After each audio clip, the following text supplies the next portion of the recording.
Okay. Hello, everyone. Good evening, or good afternoon, or good morning, depending on when you're listening to this. Welcome to the 57th of hopefully many episodes of Bard Advice, a D&D slash TTRPG slash nerd podcast, where I, Charles, Chaz, Yazik, the DM, the Bard, however you may know me, do my best to answer any questions, concerns, complaints, criticisms, critiques, etc. that you may have. And if you do have them, as we like to do at the top of the show, remind you, please send any of those to bardadvice@gmail.com.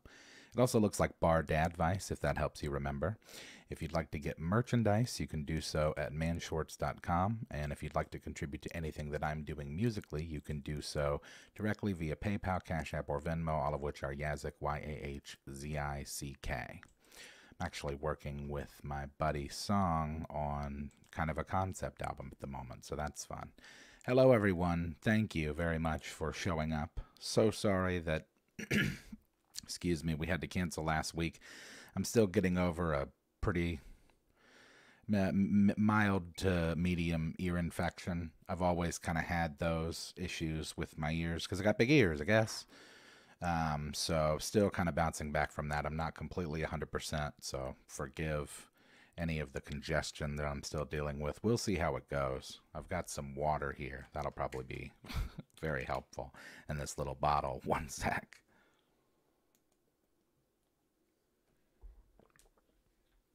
Okay, so thank you everyone for stopping by. I'm at like 90%. So for me, that's good enough to come back. And we had to miss last week, so sorry about that. Thank you all for returning this week. At the beginning of things, we also like to thank all of our members, patrons, super chatters. Remind everybody to please subscribe, share, rate the podcast on your respective platforms. And hope everybody had a great week. And, well, a great 2 weeks, really, since we've been gone. Hello to all of our regular friends. For Art Corner this week, I wanted to speak briefly about a show that my wife and I have started watching just because we've watched all of the prior seasons. The new season of True Detective on what I guess, used to be HBO and is now Max because everything's changing. The True Detective Night Country. It's the 4th season of True Detective. I don't actually know the name of the woman closest to us in the frame, but I obviously it's Jodie Foster. She's awesome. She's a really cool, badass cop in this show, and it is very much The Thing. Got The Thing vibes pretty immediately from it, and it's really fun. So, and it's well made. There's only, I think, 2 episodes out so far. But my wife and I have been watching it and enjoying it greatly. So if you're into those kind of shows or that kind of thing, I highly recommend you check it out. So we have several questions this evening. We're going to try to get through all of them, and then at the end we'll do a little chat. My sister had us roll insight checks at our session yesterday. At the beginning, I rolled a 23 and was informed she's pregnant with her first. Oh, wow. Well, that's really cool. Congratulations, Unc. That's really cool. Hello, Stacy. Oh yeah, I saw your email as well come in right as I was about to start. So I'm glad that you were able to make it. Sorry, I've still got to figure out that thing about how to make it there before it's there. I'm getting to be a boomer, I guess. Well, not that that would be generationally possible, but just figuratively speaking. Okay, so let's get into some questions. I don't have a list of names, but I did a good job at notes this week otherwise, so I have everybody's name accompanying their question, so it'll be pretty easy to get into. The first question this evening that we have is from Keith. And Keith asks, hello, Yazik, or should I say Cowboy Al. First, I want you to know how much I've enjoyed your Baldur's Gate 3 compilation videos. I hope you plan on doing another campaign after this one. As for my question, this year marks the 50-year anniversary since the release of OD&D. Oh, wow, I guess that's true. In that time, how do you think perception of the game has changed? What has remained the same? Well, thank you for the question, Keith. You know what they say, as the more things change, the more they stay the same, right? Something about that. I did see that. I was looking through something earlier, and oh, hey, Song, there's Song. Hey, Song, say hi to everybody. I was just looking through something about it being the 50-year anniversary. Yeah, that's kind of surreal. So, as to what has changed perception-wise with the game, I made some notes here. It's certainly much more mainstream. And obviously, like, depending on where you go and who you talk to, some people will probably still have the opinion that it's like some form of satanic worship or something. But, the panic surrounding that is essentially gone. I think that the game as a concept is way more palatable now, just across the board for people. I mean, clearly people still see it as kind of like a nerdy thing in the nerd space, but I mean, not any more nerdy than any other nerdy stuff. And I think a big help of it was when we saw a lot of celebrities start to kind of get involved with things, like obviously like when Felicia Day, back when she did the guild and then subsequently would like create Geek and Sundry and go on to bring us a Critical Role. And then like these days with guys like Brennan Lee Mulligan, I think that's really cool, and it's great for the community because what happens is those people bring their audiences with them into the game. And then obviously, of course, new people with that as well, because it's like there are a lot of people that probably wouldn't have seen it but for those people. And then, other stuff like Stranger Things, obviously, I think has just kind of helped like make it kind of cool again, which is nice. Or at least like, oh, that's it's not something crazy. And as for what's the same, I'd say that it's the simplicity and the unlimited possibility of the game, which I think will kind of exist in perpetuity regardless. Like, because we all know, like, it's essentially just make-believe with more steps. So I think that that'll probably exist no matter what. And it might exist in different forms, which we'll talk about a little later because we have a question about something else that's going on. But let me take a look into chat and see what's going on. Perception of the game has changed a lot since it's no longer looked at as a devil-worshipping thing. Yeah, for sure. Knowing guys like Vin Diesel plays D&D. Oh, yeah, that's true. He did it too. And then that other guy, that Joe, I'm going to butcher his last name, Maganello. That's not what it is. Apologies to that guy. I know that that's not how to pronounce your name. I've only been playing for just shy of 9 years, but I think even in that time it's become more mainstream. More people playing, more awareness of the game. Yeah, no doubt. 2015 was a big shift. Between Critical Role and Stranger Things, that, like, I think that the wheels flew off there in terms of its takeoff there. Magalalalalalala.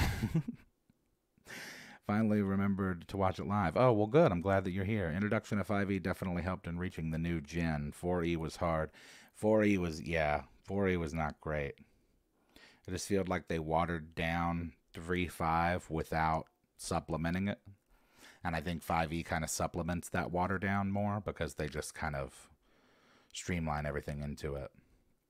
5 minutes, 10 minutes, 8 minutes. At least you're here. That's right, man. If you're here, you're not late. That's our rule. I think that's a pretty good rule. Showing up, it's like half the thing, right? Didn't Einstein say something to that effect? Anyway, yeah, I think it's just like more of a mainstream thing, and it's more kind of accepted. And I think now more than ever, people who were maybe reluctant to play it before would be interested. Just because any of the things we just talked about, right? That's a lot more things to hit people's orbit, as opposed to just like knowing somebody that plays and then invites you into their session. Oh, Nate wants stems. I know that. I honestly don't know if I can get them. I think I can get them. I need to reach out to my guy and see. He might not have the originals, but I don't know. Knowing him, he probably does. But I'll definitely follow up on that. Will Wheaton, Will Shatner, Kareem Abdul-Jabbar, Kevin Smith, they all play. Oh yeah, Will Wheaton too. He's another one that was like really, but he was more on the board game tip than the TTRPG.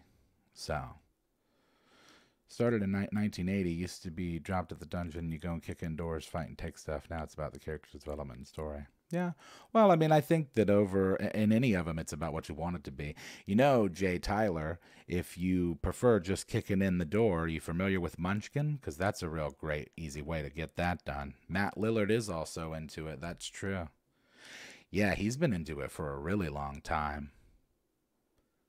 So, that's pretty cool. But yeah, I think like no matter where it sits in the zeitgeist in terms of like popularity or whatever, I think that you'll always have people that are playing it just because, again, like the simplicity of the game is just such that, you know, Guy Gax himself said, you don't really need the rules, just kind of like guidelines. So the story is kind of yours. It's like Star Trek, right? It's just like unlimited legs of potential story because it's just like, oh, well, you're just on a ship in space. You could literally do anything and go anywhere. So same kind of tip with D&D. And we'll talk about that later too, because there's a question that sort of kind of relates to that. So I need to get another sip of water. So, one sec.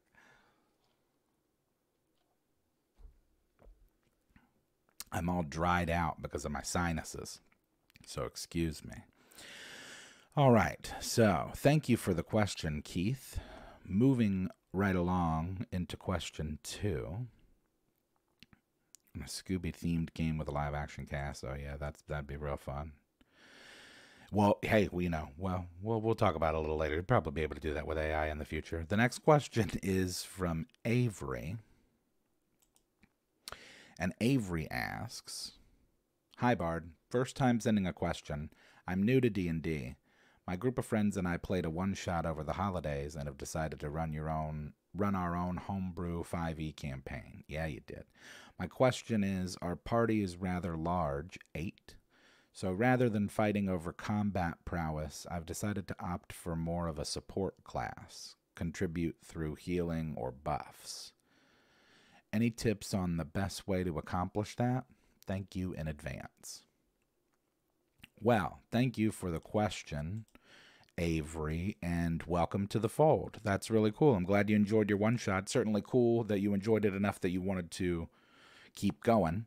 So I've already seen, that's 2 clerics I've seen and 2 bards. We're going to talk about a couple of those because I've got a little list of options for you. Technically speaking, you could play any class that you wanted as support, but there are certain ones that are geared better for it. And certainly cleric and bard, I think, are at the top of that list. Clerics are great for buffs and heals. Clerics can, depending on the domain and like what your specialization is, clerics can like really mean the difference between life and death. So if you want to go that route, then it might be best to go like life domain. It could be a dwarven cleric, pirate says. That's 2 wizards. Really, wizard? I guess that you could use, because, you know, you've got all the spells, so you can just kind of do what you want. My list is clerics. You've got great heals, great buffs. Bards, you've got great buffs from more of a, I mean, there's the same utility, I think, they're buffs, but there's also like a fun kind of role play element to it with stuff like Tasha's Hideous Laughter. And of course, with a wizard, I guess you've got sleep. You just put everybody to sleep. That's pretty nasty. But also with bards, you've got bardic inspiration, right, which gets more as you level up. So that becomes more of a benefit.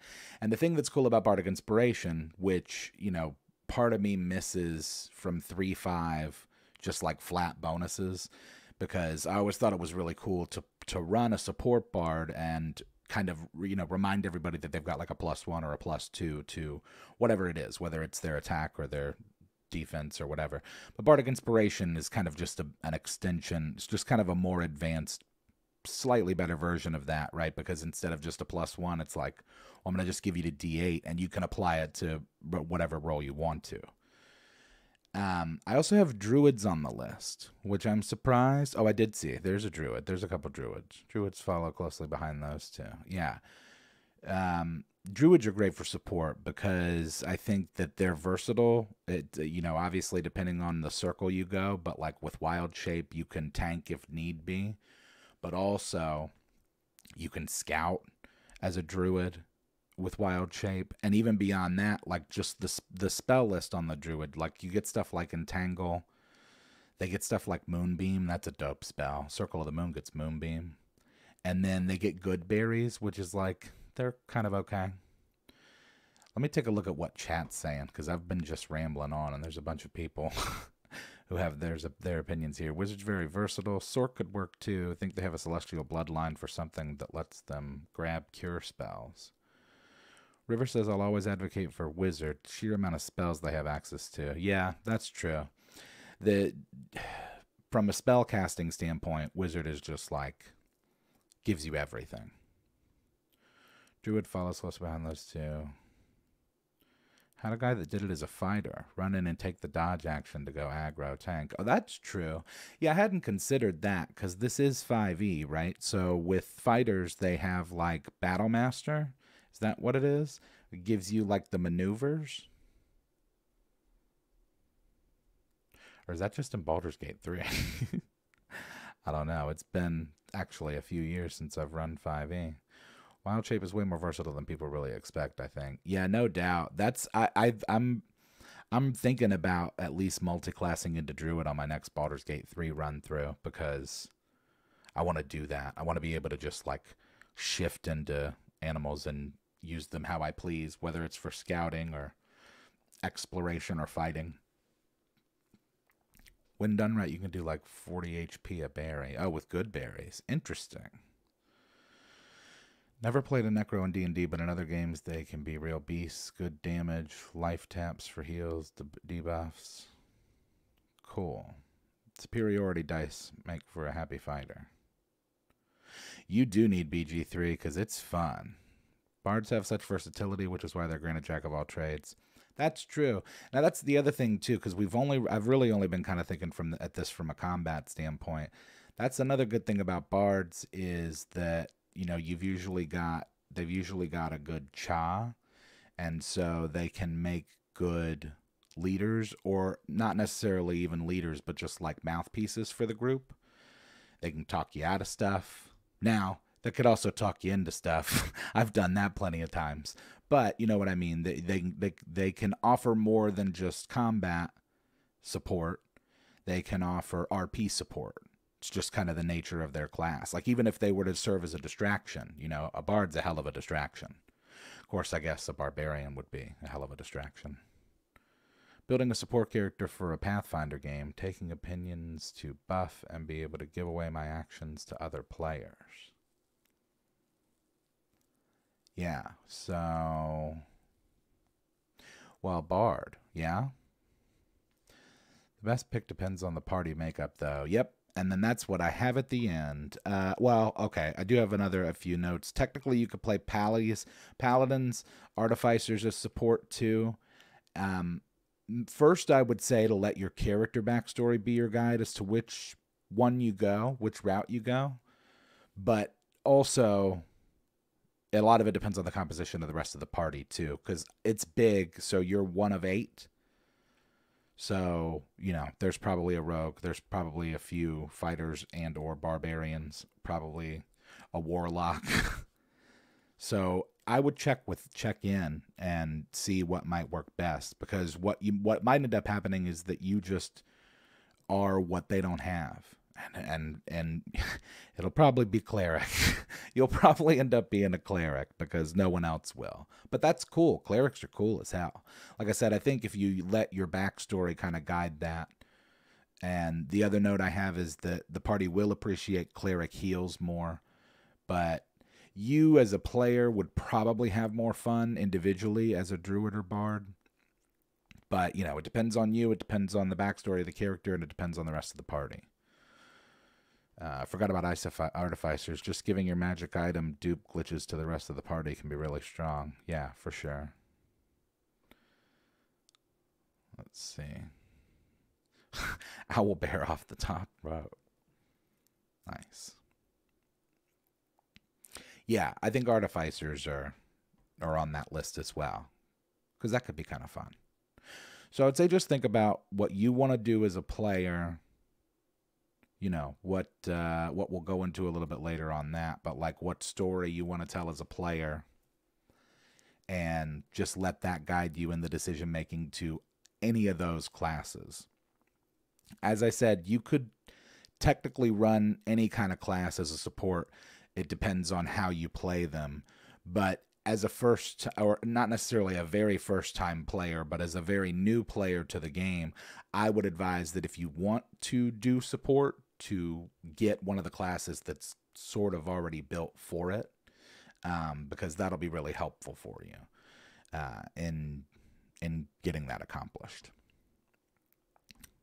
Mark of making human artificers. Yeah, that'd be fun. I've always wanted to play one of those. Never really played. I don't think I've ever played one. It'd be really fun to play one of those. I could build Clunkerjack. Alrighty. So, thank you for the question, Avery. Moving on to question 3, which is from Garrett. And this ties in a little bit to our first question slightly, but Garrett asks, "Hey Bard, you may have already seen it or even discussed it, but I was wondering your thoughts on the announcement of a VR Dungeons & Dragons. Apparently they've partnered with a VR company and will be making their own game. Do you think this is the future of TTRPG gaming? Thanks, and hope you feel better soon." Well, thank you. I appreciate the kind words, Garrett. I am feeling better. Not completely, but on the way. And as to the VR, I did see something about that. I have a little thing here. Oh, good. I was able to skip the ads. Oh, that's good. Maybe it's because I was paying attention. Let me see. First, let me put this up, okay? Because this is just kind of like a collection of the headlines for it. But yes, it looks like Resolution Games and Wizards have partnered. They're going to be producing a D&D VR game. That company, Resolution Games, from what I understand, has already made kind of a fantasy D&D VR stuff. Have a good one, Avram. So that's coming already. It's here. So your question is, do I think that this is the future of TTRPG gaming? Not in the strictest sense, because just like with any of this AI stuff, right? Like any of this like AI writing stuff or AI image generation, or, well, it's not AI, it's VR, but it's going to be kind of on the same tip because a lot of it's going to end up ultimately being powered by AI. But I think this is the future of everything. I don't think that this is a question of like, is this the future of TTRPG gaming? I think it's the future of everything. I think that within a decade, we're all going to be hanging out with each other remotely from our own houses. It's going to be the Princess Leia message and R2-D2, man. It's going to be crazy. VR is still a relatively fringe tech and like kind of new, at least like in becoming more affordable and in everybody's house. But I think that ultimately it's going to be like the internet or the TV was. And everybody's going to have one, and it's going to change everything as to how we do everything. Because like you'll be able to go to a sporting event from your couch, like literally. And if they're able to replicate it to the point where you don't know the difference, then what's the difference? You know, you could hang out in your best friend's backyard in your kitchen. And I think that the more advanced it gets, it's going to be harder and harder to justify physically being there. Now, all of that said,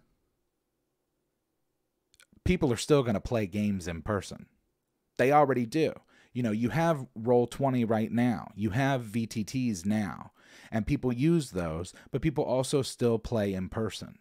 So I think that the nature of just where we're going with technology, to me, says that VR, and more importantly, at least the bridge to VR, is going to be AR, I think. That's what everything's going to be. So, you know, I imagine that this was like this when the internet came out. I imagine for a lot of businesses and for just people in general, it was like, well, what do you mean? And it's like, well, it's going to be everything. It's going to have everything. It's going to have, that's how we're going to communicate. And now it's ingrained in all of our lives. We don't even really think about it. So yeah, it's going to be interesting. I think we should buckle up. VTT totally saved our group. As we get older, scheduling gets harder and harder. A couple of guys moved out of state. Keep inching closer to the world of Wally, no doubt. The problem with VR is the devs consider it too high risk and niche to make good enough games for it to draw people to the systems. Yeah, but if you can make a game that's successful, because I think that's what this Resolution company did, right? I think they made a VR dungeon crawler type game that people really liked. I'd never heard of it until I saw this news about the D&D VR thing, so I looked into the company, and it has really great reviews. People seem to be really happy with it. So it's like if they can already do the mechanics of it, then just skin it with Wizards property and make $1 billion. So just like a headset or like with controllers. Yeah, I don't know. And that's the thing too. Like I don't know enough about it. I don't have a proper VR headset, so I don't really know how it works. I imagine that VR is like a format, right? That like if with a headset, much like a controller, with a headset, you could do anything that's like VR. So I do have one that's like kind of a sort of a VR thing that I got as a gift years ago from my dad. But it's not like an Oculus or something, you know? Like I think that once those kind of quality VR headsets are available for like a reasonable amount, like $100 or less, and maybe they already are, and I'm just like getting old and missed it, but yeah, I don't know. Maybe I should get a VR headset. VTT love doesn't mean I don't love getting together in person, though. I do miss the face-to-face and hugs. Yeah, for sure. And I think the people will always get together. In fact, I think that during this transitionary period to everything being in VR, there will be a large number of people who hold fast and tightly to, you know, making it a point to spend time physically in person with their people. But, you know, I imagine that like back when the internet came out, there were people that were like, no, not me. I'm just using regular mail. No email for me. And it's like, okay, well, how long is that going to last though? Because eventually everyone will be using email and then you'll be behind. So, you know, it's a question of all of that. I'll always do games in person. Love to host and cook for my groups. Yeah. It depends on what your experience with it is, right? Like if you're just there for the game, then VR is easy. But if it's, you know, you've got this whole experience with your friends and your party that you do. Don't get me wrong, I've been doing virtual for the last 4 years, but it's only because in-person isn't an option. Go back to FLGS in a second if you could. Yeah, but what I'm saying, Bean, is that eventually you'll be able to put on a headset and you won't be able to tell the difference as to whether you're in the FLGS. It'll be the same. Not immediately, not tomorrow, but within the decade, we'll be able to replicate it such that it's like we're there. And so if you can do that, we'll just all do that. We discussed this a couple of weeks ago with the Oasis from Ready Player One. To be honest, if I'm behind, then I'm behind. There's a lot of tech I'm too wary of to use. Yeah, and listen, there's not anything wrong with like not wanting to participate. That's okay. You have the right to do that. I'm not necessarily chomping at the bit to get into this stuff. I know a lot, like I talk a lot about it, about how it's like coming on and we can't do anything to change it and we just got to adapt. But that doesn't necessarily mean that I'm excited about that. It's just, you can't replicate the food. That's true. Not yet. Maybe one day we'll be able to do that thing like in Back to the Future 2, where they just put the thing in the thing and then it turns into the pizza. Dad made it to 85 without internet or computer. Yeah. Where we all meet the Bard Bar online. Don't even trust yeah, I don't either. It's you know, what are you going to do? You got to enjoy it. And so I think that it's certainly going to be the future of what these companies are going to be doing, because all they care about is the bottom line. That's the thing, you know? It's Hasbro doesn't care what your experience is, in the sense that like they're interested in how you feel. they care about the bottom line of like what sells. And so I think that it's just going to be the nature of us turning into the Wally people, that we just embrace and start turning more and more into the AR, VR space for these things. And so that's going to be way cheaper for these companies to make. It's going to be the same with content, with media. Like once they're able to just like generate video and you're able to just like recreate a whole season of a show with different actors, or better, you could prompt your own show. You could just, and I feel like with something like that, that would defeat all the purpose of complaining about, talk about eliminating gatekeepers. If you could just create your own content. But then it's going to be a question as to who controls that technology and what all that looks like. So hang on. We'll get there. We'll get through it together, gang. Actually worry about psychological aspects of VR being like true reality, the problems mentioned in Existence and Inception. Hey, by the way, we could already be in VR, dude. We don't even know for sure. It's the Matrix, right? Maybe. I don't know. All I know is that I don't know, All right. Well, thank you for the question, Garrett. I hope that gives you a bit of an answer. I don't think that it's the future of TTRPG gaming in the sense that it's going to take over people still playing in person. Because I think that's going to happen still, and I think there'll be people craving that as we make this transition into more of like a virtual space. So, it was always a video game. That's true. All right, so moving on. We've got more questions to get through. Thank you for that one, Garrett. This next question is from Shay. And Shay asks, greetings, DM Charles. I've been catching up on your podcast episodes and had a question. I'm my group's forever DM, and we're getting ready for our next campaign. This particular game will include 2 new players. I'd like to make it as easy as possible for them. As such, I've been making a list of concepts that might be difficult for new players. Can you and chat help add to the list? Also, love the new album. Well, thank you. I'm glad that you enjoyed the album. Let's talk about it. Let's go to chat first, because I've got a list. But what do we think, chat? What is difficult concepts for new players, or things that might be tricky for them as to getting into the game? It's not a matter of all. There were fringes of people lost in text chat rooms. As things get more immersive, they will grow, but it will still be fringe until we have brain links. Oh, yeah, gee whiz. That's coming, too. Cable and streaming will be a thing of the past. You'll just purchase the licensing for actors to put into your AI box. Yep, no doubt. It'll just be like video games are, right? Where you'll just like log in and it'll just be like, oh, look, you can, oh, dude, this is crazy that apparently you can skin Game of Thrones with Seinfeld characters. It's just like, yeah, people will be doing that. Theater of the mind is probably the first difficulty. That's true. That's a good point. That's not on my list. It's not one that I thought of. Strategy, not just running headlong into a fight every time. Yeah, well, I mean, for some of us that never changes. Some people have RP issues talking to a shopkeeper, so just be mindful. Yeah, that's true. That's a good one that's not on my list. Role play stuff, just in terms of like general social, it's good conversations to have in session 0 as to setting the expectations for what's going on. Isn't that what modding already does? Skyrim with Star Wars. Yeah, but they'll be able to do it. You'll be able to do it with anything. In 5e, non-intuitive calculations like spell save DC and even armor class. Yeah, that's a good point. Spell save DC, that's a wacky one, right? Because it's like, what is it even? It's like 8 plus your mod or something? I don't even know what it is, so good point. That's a good one. Spell save DC. Translating dice rolls into picturing what's happening can be difficult to get it around your head at times. True.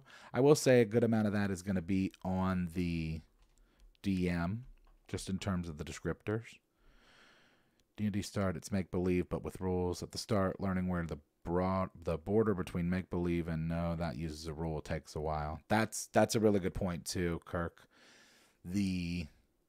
Yes, because obviously you want your players to have agency, and you want them to feel like they can do whatever they want to, but there takes a little bit of time, I think, for them to discern between like what is just a thing they do and then what is a thing that they're rolling for. So DM should just ask what newbies want to do, have other players help with mechanics and dice rolls. That way they just have to come up with ideas. Bring back THACO. I don't know about all that, dude. Okay, so those are the notes from chat. My notes are action economy. So understanding what you're able to do and what you are not able to do on your turn is going to help save a lot of time. They have a look those real easy charts, right, where it's just like, here's what you could do on your turn, and get one of those. Spellcasting in general, I think, for brand new players, like the understanding, like the spell save DC, obviously, but then also like understanding the difference between like spells known and spell slots, death saving throws, advantage versus disadvantage if it's 5e. If we're talking about 3-5, I'd say understanding stuff like flat-footed AC, flanking, multi-classing rules, level adjustment. What snacks work best with the table? Nothing that leaves residue on the fingers. I threaten my group with THACO all the time. Action Surge does not grant an additional bonus action despite being poorly worded in the PHP. Huh. 5e, poison that grants a save for half, no crit. Poison that does not grant a save. Yes, crit. Huh. Yeah, so, and then what else? Like grappling maybe in 3-5 can be a little wonky. Spells for sure. Spells were really intimidating to me as a brand new player because it was just like, whoa, what? In particular, like the difference between slots and known, and also like type of casting in terms of like spontaneous and prepared. Which dice are which? It's helpful to keep them labeled on a piece of paper. Oh yeah, that's a good call. Just knowing the difference between the dice and what they do. And I mean, you know, most of the time we're just using the D20, but the other dice show up frequently for stuff like damage. Percentiles. Have them watch some game sessions IRL or online to see how it's done. Yeah, that's a good one too. If you have reservations about things they might not understand, it might be easy to just send them like either episodes of some of your favorite stuff that you've seen or clips of it. That goes a better system because AC should be how many times you get hit. So lower is better than higher. Oh, I see. Yeah. I don't know. This is just like one of those like attack of opportunity attack things where it's just like can set unrealistic expectations. How to research build options so you can build exactly what you want with a character. Yeah. We're going to talk a little more about this because we've got a question after the question after this. Savvy? So I hope that gives you an answer, Shay. I think that there was a lot of stuff in there that you can use. So go forth and enjoy the campaign and let us know how it goes. We're going to move on because I didn't realize how far we are already into this evening. I can't believe we're like 40 minutes into the podcast. What? We still have like 3 more questions. And we got to do some chat. So we got to keep it moving, gang. Now, the next question, you might guess, is from Chris. And Chris asks, I've heard a theory that most TTRPGs, especially D&D, only work because the rest of the world has a certain level of incompetence. Things like if a tavern keeper just kept his storeroom clean, adventurers wouldn't need to kill rats. Or if merchants just used scouts, their shipments wouldn't be taken by highwaymen. If you could fix one single group, which do you think would most hurt the adventurer profession? Well, thank you for the question, Chris. This is a fun thought exercise. I've heard of this before. So, adventuring economy. I think if you got rid of low-level bandits bandits, that would definitely disrupt the whole economy. Mostly based on the fact that it's going to be, without them to kill, it's going to be harder to level up, for one. I also think that in general, just across the board, if there were more magic regulation, that would probably grind a lot of things to a screeching halt. Just in general, if there was like some sort of an agency that oversaw that. By the way, that's kind of a cool plot hook into a world where magic is restricted.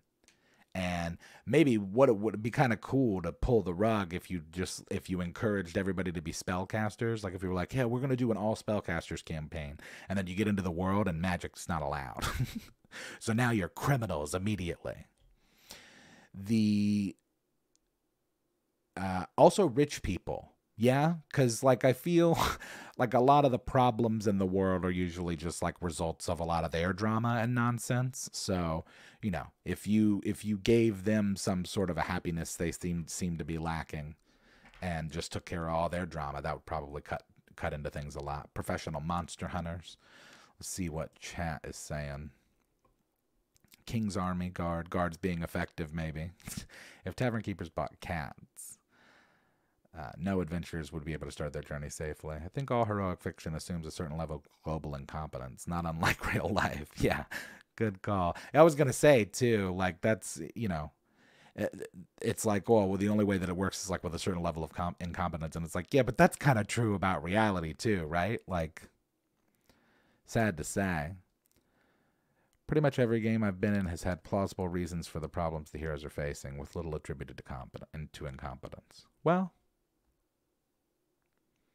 part of that is maybe that you're just in better games, Flint. I mean, you also consider this person might be talking about like modules they've played or like maybe negative experience they might have had. Sir, do you have a license for that fireball? Yeah, exactly. Of course they're going to start out as prisoners. How else am I going to justify a party of killers fighting after a wave of 5-year-olds? If the BBEG was just good at their job, the whole adventure would wrap up before we even start. That's true. Yeah, you could play that if-then game with anything, really. I would say that that those are some funny ones. But, yeah, I think adventuring economy is a thing. You know, I don't know why I can't think of the word. Conceptually? Hey, that's weird. Can't think of the word conceptually? Couldn't conceptualize conceptually. I think conceptually adventuring economy is a thing just like it is in the real world. You know, it's just like it is what it is because it is that. It's like causal effects. We talk about like causal chains of just like going back to like, well, you know, I think about that stuff with like music where it's just like, whoa, because I saw this TikTok with Andre 3000. I saw a clip of him on like some late show and he's just so cool. And he was going through all of his like inspirations musically. And he just talked about being like sort of I forget the phrasing that he used, but essentially like he's an artist that likes to kind of pass it on and just kind of keep it going. And, you know, you can do that with the adventure as well. I like the campaigns where the BBEG is growing through the campaign along with the party. Yeah, for sure. And if they're like in the party or something, that makes it real fun too. Done that before. All right. We've got 2 more questions. And then we'll be going into chat. And so this is an interesting question because this is a good week with questions because they all kind of are in the same orbit. And the next one is from Scapelli. So thanks for that question, Chris. Let's get into this one from Scapelli, who asks, what do you do?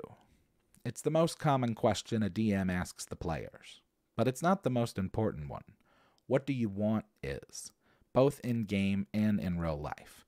It's also the question people are the worst at answering correctly or honestly. Do you have any methods or prompts to help players or just people answer this question, or is there a better way to ask it to begin with? Well, thank you for the question, Scapelli.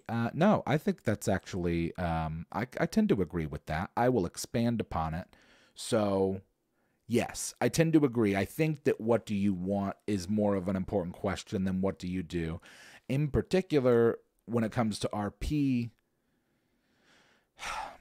depending on what the scenario is, like certainly with new players, but what the player wants. Okay, so I'm going to just read what the notes that I wrote, right? Because then that'll be more succinct. Okay. I might take it a step further and pose the question as, what story do you want to tell, right? And I was talking about that earlier. I think that can apply to life too. So also, like, why do you want what you want? So we as characters write the story simply by existing. Write that down. We as the characters write the story simply by existing. So what I would recommend, particularly for like session 0, is encouraging players to make strong backstories.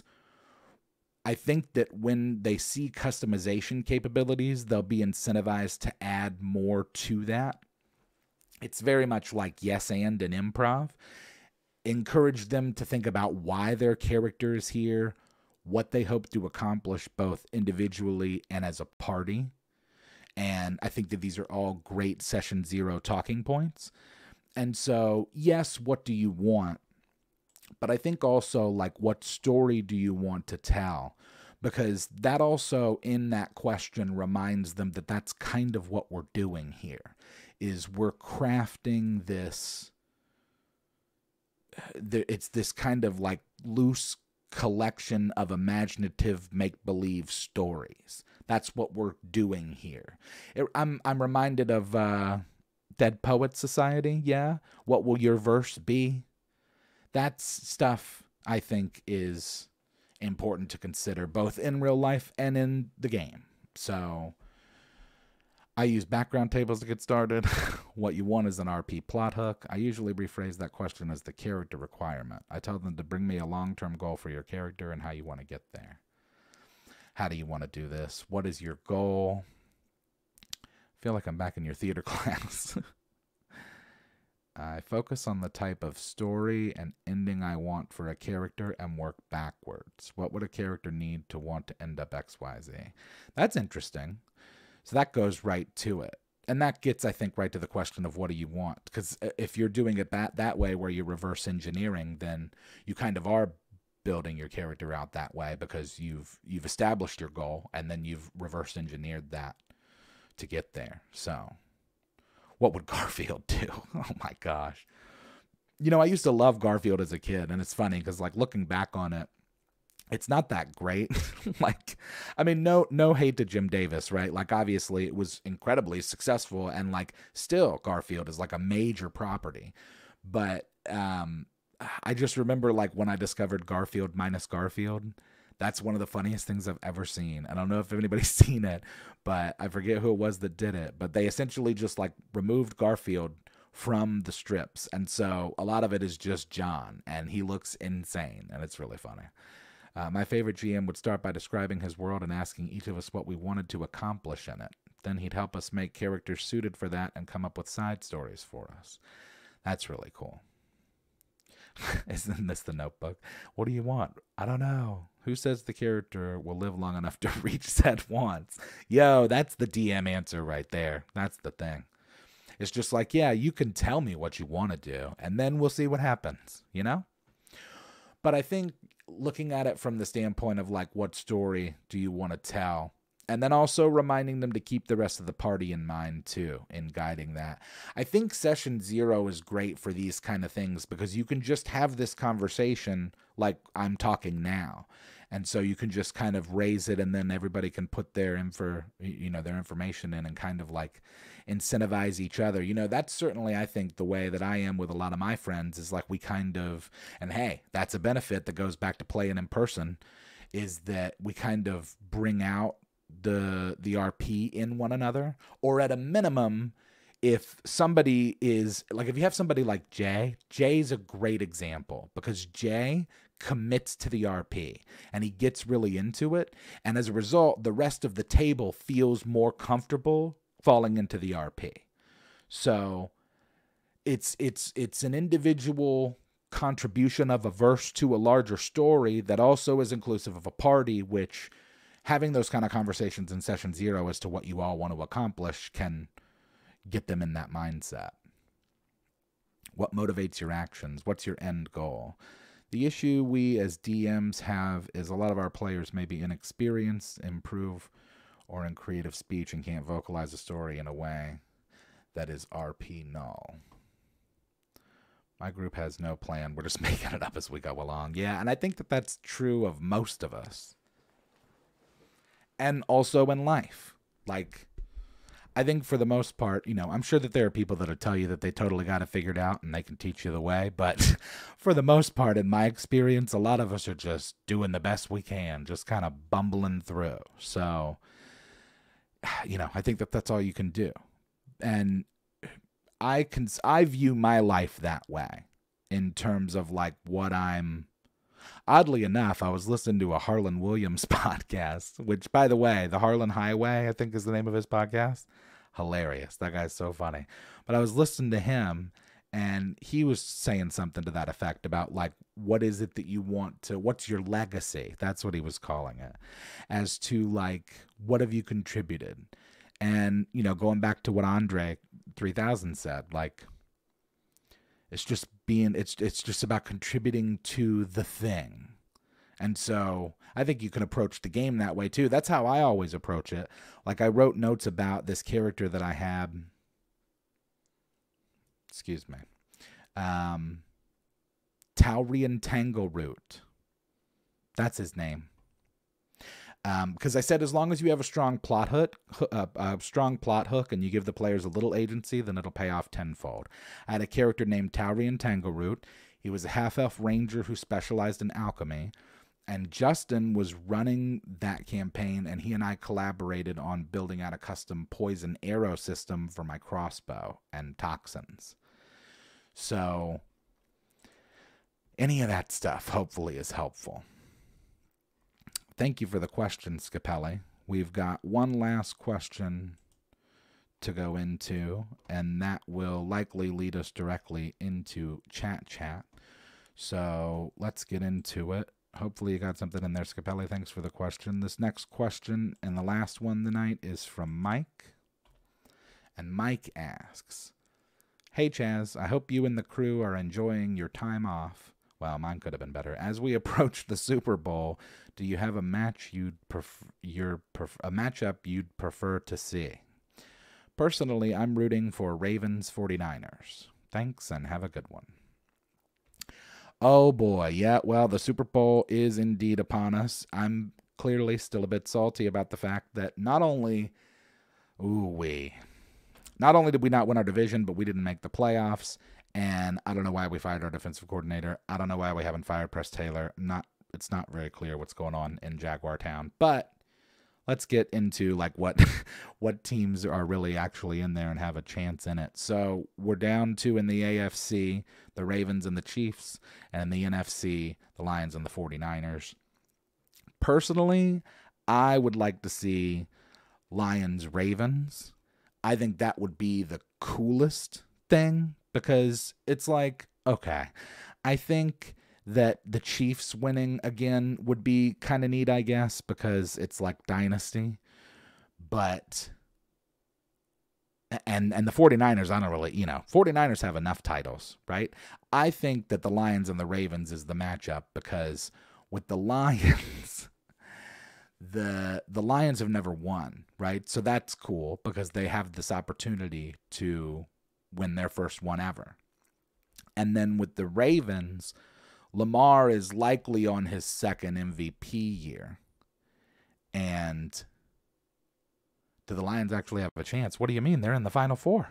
They're in the NFC Championship game. If they win this game, they're in the Super Bowl. Lamar, this is very well likely going to be Lamar's second MVP year, right? So that'd be really cool for him to get a title in that, because he's looked insane all year. And I really started paying attention towards the end, and it's like, I think Lamar Jackson is undeniably the MVP. And so if they can get it done, we'll see. You can't count the Chiefs out, because Patrick Mahomes is like a robot or something. And you can't count the 49ers out either, because they've got a really great thing going. Although I heard Debo's like 50-50 for the NFC title game. So no Chiefs, no Lions. No Ravens. Let's go, Mr. Irrelevant, Brock Purdy. Yeah, I don't know. I mean, they've got the system, right? Like I think that guy's like a B plus quarterback in a really great system. And the only reason that I say that is that like I've never really seen what he's able to do without all of that greatness around him. Whereas like with Pat Mahomes, that guy has been just, they're still in the AFC title game somehow. They looked like crap this year. All season, they looked like barely, like they were barely hanging on because they just don't really have a lot of great receivers, really any great receivers, but for Kelsey. And if you shut him down, but somehow they made it. So I think you can't count them out. But yeah, for me, I think it's Ravens, Lions. That would be my preference. And Mahomes is overhyped in a good set. Well, I don't know. That's what I mean. Like, though, he doesn't have much going for him. He doesn't have anybody to throw to. And yet still somehow they pulled it off. A lot of that being defense, by the way. Speaking of, you know, they say defense wins championships. If you look at like the top 6 defenses, they're like the top 6 teams. So I think that the Ravens-Chiefs game is going to be kind of crazy because I think that we'll have to see if it's a shootout or not, but I think that it's going to be way more of a defensive spectacle than offensive. It'll be an Eminem Taylor Swift Super Bowl. Yeah. Yeah, for sure. And yeah, I mean, if they've got Andy Reid, then it doesn't really matter, too. Like, he's the other X factor there. It's like having a Phil Jackson. It's like, oh, this guy knows what he's doing. He knows how to do the big dance. He's done it before. All right. So that's that question. Thank you for that, Mike. And we're in chat. We've shifted into it. While we're on sports, too, I did quickly want to touch on Wemby, just because, like, okay, so I haven't talked about much NBA this year. I usually don't start, like, truthfully, honestly, paying much attention until we get towards the All-Star break, but we're knocking on that door. In fact, the West roster, the West starting lineup is insane. It's like LeBron as a captain at 38, by the way. Also, I'm not having the conversation anymore. He's the GOAT. Maybe I'll make a TikTok about it, but it's not even a question anymore for me. It's like LeBron, KD, SGA, Luka, and somebody else. Anyway, Wemby, they're not good. The Spurs, their team is not good, and part of me feels like Popovich is tanking on purpose because, man, look at this guy. I mean, it doesn't even look real. Listen, Tyrese Halliburton, this is Victor Wembanyama on the left. Tyrese Halliburton on the right is 6'5". Now, I understand Wemby's in front of him and Tyrese is leaned over, but still, just, it doesn't look real. It looks like those are different things. Like, he's a guy from planet, like, tall, huge people, and he's just, like, visited to come play basketball. It's crazy. And he has not even developed his skyhook yet. Like, he said that he's working on that now. He wants to start developing a skyhook. If he does that, it's over. It's going to be him for the next. If he could stay healthy, put a little weight on, get his skyhook going, it's going to be done. It's going to be MB throwing down for 70. That is true. Yeah, that was. Embiid is that dude is crazy. He's really, really good. And also, I saw some crazy stat line about Chris Middleton the other day. And Doc Rivers is now coaching on the Bucks. So that might change things drastically as well, right? Doc Rivers knows how to win. The Sky High people, Skypea. If they could merge Wemby and Zion into one person. I saw a Zion alley-oop the other day that looked like old school Zion. Like, looked like first year in the league Zion. I was like, whoa, dude. He's so huge, and he just, like, gets up there. How many teams is this now for Doc Rivers? I don't know, a bunch. But, hey, you know, he's won a title before. Keep staying in character. Let them get in their own pace, but try not to let it bother you. The more experienced people there, the awkward. Oh, wait a minute. Was there a question in here that I missed? My group started a new campaign with 2 new folks who are very enthusiastic, but after session 0 and 1, they still seem intimidated by our RP. Both have played before, but I guess not like us. Thoughts? Expand on that. What does like us mean? You just better RPers?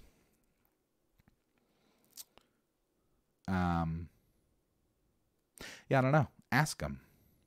Have you asked them? That's usually our go-to here. That's usually my go-to on this show. If you got a question about what's going on, just talk to people. Just say to them. And they might be able to give you a better explanation than any of us could as to like what the deal is. Still want to invite the crew to come play fire pirate cannons. Oh, heck yeah. Lady Gamecocks just beat LSU. Let's see. Took like 10 months for my wife and I to get the other players to role play their character. Yeah. It can be tough, right? Like we were talking about earlier. I think that usually in my experience, if you've got somebody that's an enthusiastic role player, you know, they can act as a really good piece of inspiration, or you know, they can kind of light the fuse, so to speak, on the RP. Mustang's first night he almost died. Whoa. Beads of Force cheating as a giant ape polymorph. What? Will Josh Allen ever get over the hump of the postseason? Seemingly not. Seemingly not. Halfway there in Oklahoma. Whoa, I didn't know you were an Oklahoma pirate. You know, I used to live there in Tulsa when I was a kid, briefly. I lived there where my mom went to law school. Yeah, it can be intimidating, even if you've played before. Who knows? I would ask them about it and see if there's something. Yeah, can do. See if there's something that I don't know. That maybe that there's a bridge there. What is it? What do the other people think? That you know, what do the old folks think? If these are the 2 new people, what are their thoughts? Because it might be good to just like call a little meeting about it, or just, you know, even at the beginning of next session, just be like, hey, because I'm wondering what they've done. Now I'm wondering like what they've done or said that it makes it seem intimidated. Maybe you pretty good at staying in character and you're trying to throw NPCs as appropriate. Ah, okay. Well, you know, and that can be an expectation thing too. Like, because I would imagine that if meaning the new players, are not so heavy on the RP, they might feel a certain type of way too. So maybe it's just not a good fit. Or maybe you just have the conversation as to like what the solution could be. Can throw rocks twice. Too old school. No RP much back in the day. No one RP'd much back in the day. Hey, some people don't RP much now. The old guard is stoked and everyone is trying to bring them into the fold. Maybe it's too much for the newbies. It could be. And I think we've talked on here before about how, like, in addition to it being intimidating if it's new, even if it's a new group or a new campaign, like, if you and your crew of, like, the old guard, as you call it, y'all have already got a thing going on, that can be part of it too, where it's like they're feeling a certain type of way and less reluctant to dive into the role play because maybe they feel like they don't want to throw y'all off. I don't know. But I would definitely talk about it. Struggle with my RP like that, and I just tell things like my character responds playfully but tries to steal your wallet. See, and I think that like things like AR and VR are going to be really helpful for stuff like this, because there are people that would love to participate, but like maybe they just can't deal with the social aspect of like being in person with a bunch of people. Whereas if they were able to do that from the comfort of their own home, that'd be a lot better for them, you know? So can always try to engage in RP with a specific person to try and bring it out. If they don't get into it, find something for that person. Yeah. Well, dang, here we are at the end. Wow, that sure went by quickly. and I'm surprised that I was able to get through it, to be honest, because I wasn't totally sure I could. But I'm glad I did. And boy, howdy, I'm sure glad that y'all were all hanging around and came to see it. Thanks so much, gang. It's really appreciative. I know that I missed last week, so I was a little worried. Please don't forget to like the show. It's good for the algorithm, you know. Oh, and we're going to be having, I'm not going to give an official announcement yet, but I'll just let you guys know. We're going to be having a new, it's not an, I said on my Discord that it's a new podcast, but it's not really that so much as much of it's just kind of a new show. But it's going to be called D20 Debates, and it's going to be with me and Jay, who plays Lance on the show. And we're essentially just going to debate TTRPG stuff. So it's got kind of a little fun format to it. We're going to have fun with it. We're going to be shooting it next week. And next week, we'll be coming back with an episode of an edition, but then we'll be going right into the D20 debates. And so people seeing that and hopefully enjoying it. And yes, Chris, I did. We can talk about that in the in the Discord if you want, because woo-wee. All right. And no, Avram, it won't be live, at least not at first, but maybe in the future. Okay, before we get out of here, let's do all of the stuff. Remind everybody of the email. It's at bardadvice@gmail.com. Please send all your questions, concerns, complaints, queries, criticisms, critiques to bardadvice@gmail.com. It also looks like bardadvice. If you want to get some merchandise, you can do so over at manshorts.com. And if you'd like to contribute to anything that I'm doing musically, you can do so directly via PayPal, Cash App, or Venmo, all of which are Yazik, YAHZICK. Thank you all so much for coming and spending time with us this week. I hope that you have a fantastic weekend and week, and we will be back same Bard time, same Bard channel next week at 10 p.m. Eastern Standard Time on the Man Shorts YouTube channel. The audio for this podcast, as always, will be made available tomorrow at 12 p.m. Eastern Standard Time. Thank you all again for showing up. I hope you have a fantastic weekend and week, and we will see you next time.